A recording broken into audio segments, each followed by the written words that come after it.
How to write an IEP part 2. This is the second video in the series. Smash that like and subscribe button and let's get into it. In the last video, we talked about collecting data and writing present levels of performance and how you should know by now the present levels of performance are going to drive the entire IEP because how that student is performing right now at this current moment in the classroom is really going to help set them up for success for the future IEP. I talked a lot about collecting data and making sure you give yourself enough time to collect data because as teachers we think we have time, but we really don't. A lot of things come up every single day that can distract us and pull our attention elsewhere. So we really have to be mindful of our time and really plan in advance. Once you've collected the data though, what are you gonna do with it? You've gotta interpret it. So no matter what assessment you use, whether it was a checklist, a formal assessment, you have to interpret that data and figure out how the student is doing.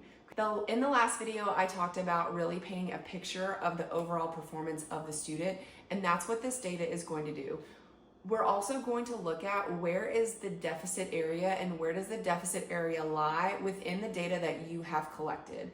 I also harped a lot on using multiple sources of data. Now, we don't have to use 6, 7, 8 sources of data, but we do want to make sure we're not using one data point to justify whether a student has a deficit or not, or justify whether or not they are successful with that skill. It's going to take and can take multiple data sources. So with the data that you've already collected, I want you to go through it, read through it, and think about where your student falls in terms of how they're performing.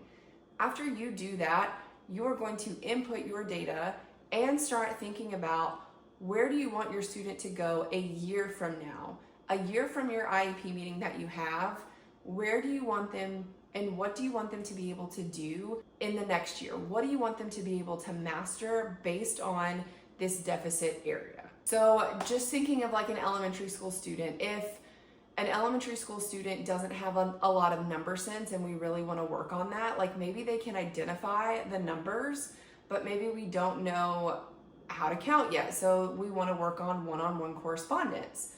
And that is something that based on your assessment, you can be able to tell whether that student will be able to, you'll be able to tell whether that student can demonstrate one-on-one correspondence in many different ways. So will they be able to count up to 10? Will they be able to count up to 20? Just based on the student themselves, what do you think is a reasonable goal and a reasonable skill for them to achieve in the next year? After you start interpreting the data, we're going to start inputting this into the IEP. Now, there are several ways different people can write the IEPs. This is not how I start. I don't start writing the IEP with the present level. I start with our first pages of the IEP is like medical information, overall student performance, and things like that. So I don't interpret the data. I don't collect data, interpret the data, and then just put the data in. I do that for the second step. However, for the sake of this video, I want you to be mindful when it is time to put the data into the IEP.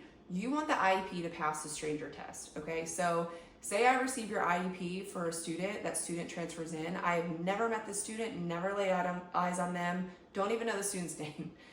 I want to be able to read that IEP and get an overall view of what the student can and cannot do, what the student has strengths in, and what they are really struggling with. So I really want you to, and I don't want us to fall into this trap of not doing this, I really want you to write those IEPs as if no one knows the student. Like, nobody knows the student. We are going to make it so stranger-proof, pass that stranger test, that we're gonna put so much detail that we know whoever picks that up can get an idea of what the student can do. Now, students transfer and move all the time. They can transfer schools. We've had so many students transferring schools right now, it's crazy. We're also going through rezoning, so you just need to keep that in mind. That student may or may not be in your school system for the entirety of their elementary, middle school, and high school years. Another really key thing that I want you to keep in mind when you're writing your present levels is sometimes as SPED teachers, and I just said it right there, as SPED teachers, instead of saying special education teacher, we use acronyms. We've got all these little names and things that we use for different things, and we know what they mean, but not everybody on our team is gonna know what they mean. Like not even a gen ed teacher, maybe not even admin, hopefully they do.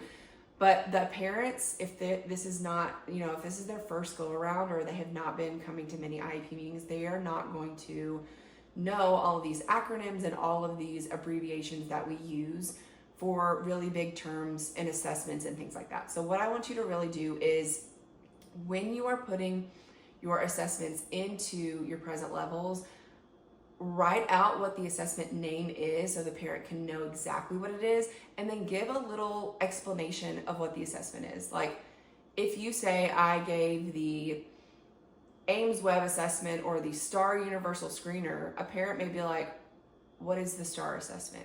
I have no idea what this is. And then you just explain it's a universal screener and it does XYZ.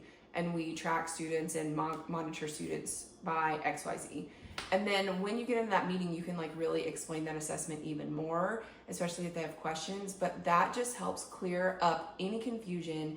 You don't want parents to be confused. You don't want other team members to be confused. You want it to be clear, concise. You want it to pass the stranger test. We don't want to use all those acronyms and things for like stuff that we can easily type out and explain. Okay, so that is part 2 of the series. I am 1 minute away from being late for work, and I'll see you in the next video. Stay tuned for part 3.